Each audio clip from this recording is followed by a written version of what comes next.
This is Jerry Coviello, a member of the International Federation of Fly Fishers fly tying group on how to tie the Parmachene Bell Wet Fly. Materials needed for this fly: a hook, wet fly, thread black 6/0, tail red and white hackle fibers mixed, rib fine flat gold tinsel, body yellow floss, hackle red and white mixed, a wing with a white over red over white married sections of duck. First we'll secure the thread to the hook, wrapping it all the way to the bend of the hook so that we could add our hackle fibers that are going to be red and white mixed. The tail is going to be as long as the shank of the hook.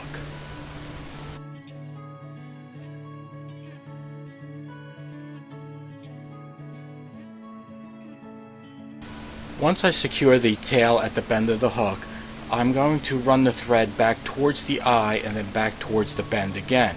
This will help create a nice even yellow floss body. Now I'm going to add the fine gold tinsel at the bend of the hook. I'm going to put it on the opposite side so that when I do wrap it, I can get 4 to 5 turns on the body showing the gold tinsel on the outside of the body.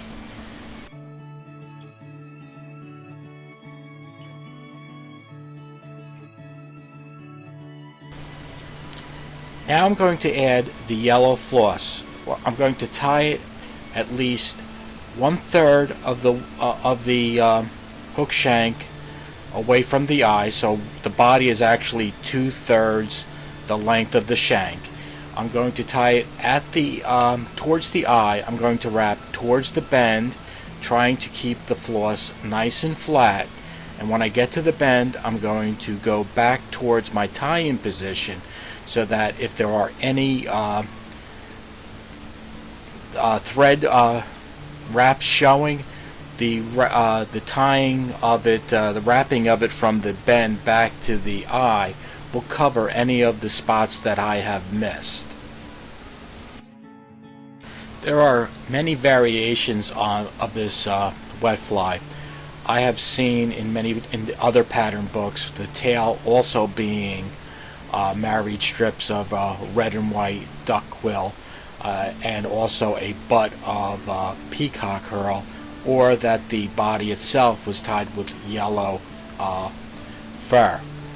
This pattern I've taken from Eric Leiser's book of fly patterns that I use a lot, and it comes out with the mix of the red and white hackle fibers as the tail.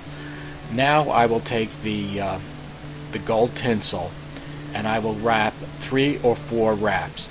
As you see, I wanted to show you that if you let go of the tinsel, it kind of springs back like a watch spring.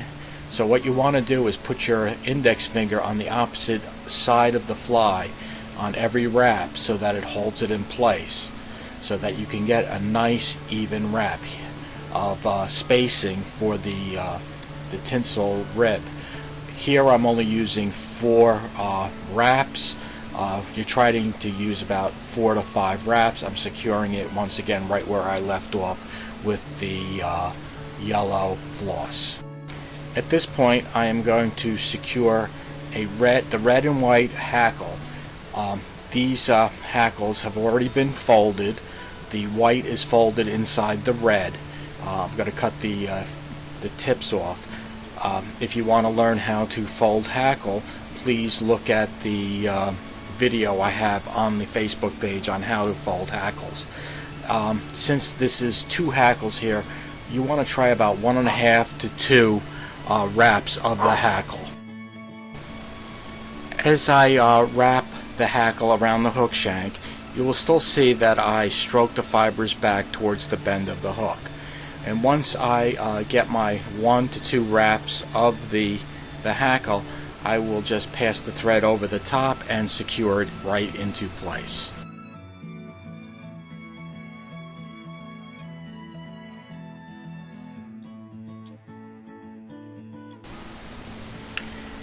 Once I have cut off the excess, I will now stroke the fibers downwards so that I get almost like a beard. So I'll put a couple of wraps in front of the hackle, and then I'll just take my thumb and index finger and just pull downwards just a bit so that I don't have that many fibers on the top when I do add the wing. I already married the wings with the duck quills with the white over red over white, and if you want to learn how to marry wings, check out the video on marrying the wings on this Facebook page. But the whole thing is to add these wings in, quill wings, you have to put one on the opposite side, hold it with your index finger, and then add the other, and then use the pinch method to secure them in place, and then trim all the excess material. And then what you want to do next is add the head, wrap around near the eye, a nice even tapered head, and then we will put head cement over the wraps after we whip finish. The wing, like I said, the wing should be a tent shape and should not just be on top of the hook, but almost originating from the sides. This is an excellent pattern I've used many times on brook trout streams, using it as a dropper or just swinging it and catching fish on the upswing. Give it a shot. It's an excellent pattern to test your abilities to marry wings. Good luck. Thank you very much.